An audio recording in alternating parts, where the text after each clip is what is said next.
Hi everybody, we are here today with Meenakshi Johari, the translator of the book Delhi's Last Mushaira in 1845. Hi Meenakshi, how are you? Very good, very good. I love coming to your stall here. I think there's a wonderful ambience here. Right, okay. So I'd like to ask a few questions. So the first and foremost question being, how did you come across the idea of writing this book? What was the inspiration behind it? Okay, I think that's a fair question because it is a translation of a 19th century classic, and it's a very popular book on Delhi. And I think it is much read in its native Urdu. But the reason I chose to translate it is twofold. A, Faratullah Beg Dehelvi, and Dehelvi means that he's a Delhi wala. So he has written this book about Delhi, and he has written it in a way which is extremely intimate and not in your face. So it's a subtle portraiture of Delhi, but it is disguised as a mushaira. So he talks about a mushaira which is set in the city of Delhi. And the second reason that I sort of chose to actually translate it was because when I read it closely, I was fascinated by his flow of language and the love he infuses into actually expressing what he wants to express. So you mean to say that when you're reading this book, you're actually there? Oh yes, you're absolutely. It's unfolding in front of It's you. unfolding right in front of you. So this book in the original Urdu is called what is called a murakka, and murakka translates into an album. So album में जिस तरीके से आप pages पलटते जाते हैं and pictures keep coming before you, it is exactly like that.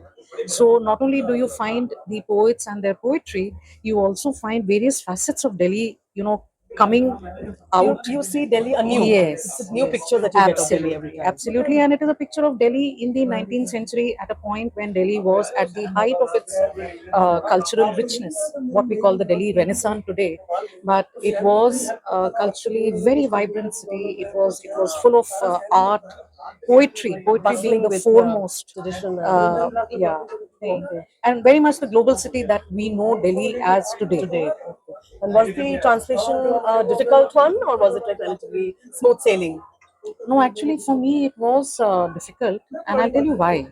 While the first draft, which is simply, shifting or rather moving from Urdu words to English words, that was a simple enough process.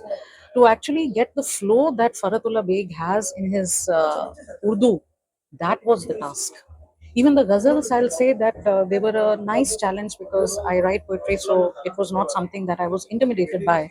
But to actually get that same flow in English it was my goal, and I am relatively satisfied with what has come out in the end. Okay, so when we talk about like say diacritical marks, like if you look at the title here, we have these dots underneath the alphabets. So if you sort of remove them from like you know several words that you've used inside, do you think there is a change in the pronunciation or any sort of meaning that it's looked at in a different manner? Any of the words that you think would need a diacritical mark otherwise?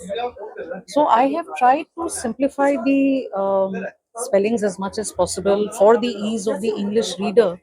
But here is the thing, Urdu में बहुत सारे ऐसे लफ्ज हैं जो sounds आपको English में मिलती ही नहीं है. So for that reason alone, I have to use the subterfuge, if I may call, of let's say capitalizing a letter, or for example, अगर आप द बोल रहे हैं, the hard D as opposed to Hindi या उर्दू का the.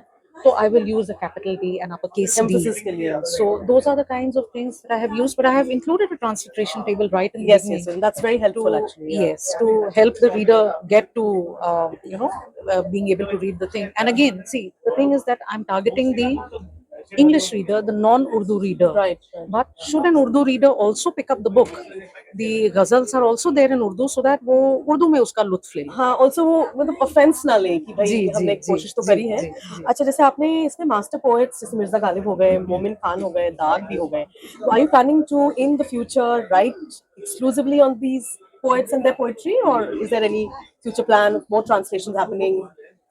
Yes, I would love to translate some other things because I find What fascinates me about Faratullah Beg is his love for Delhi, and he has written his other books also. Books and essays are centered around Delhi.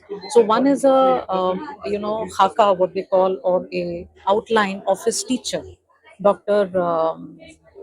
I'm forgetting his name, but for office teacher, he has written that